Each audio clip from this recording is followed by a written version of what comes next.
one more loss of exponent is a to the power of 0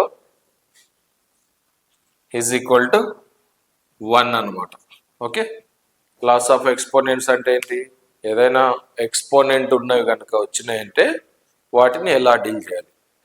ఏ ప్లేస్లో ఏ number అన్నా రాని మనకు దాని వాల్యూ ఏమవుతుంది?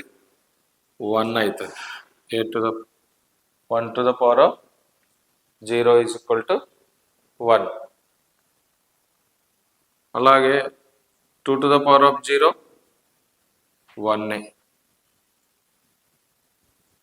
3 to the power of 0 1.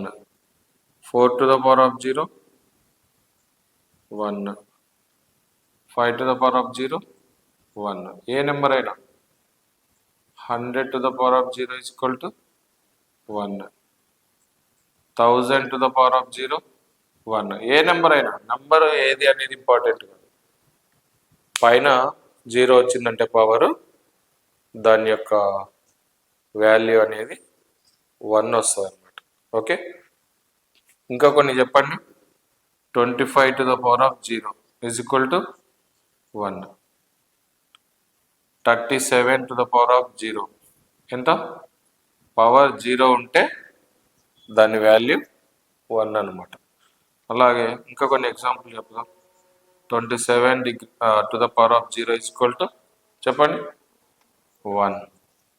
Okay, ఇలా A to the power of 0 ఏదైనా కూడా 1 వస్తుంది అనమాట. ఓకే.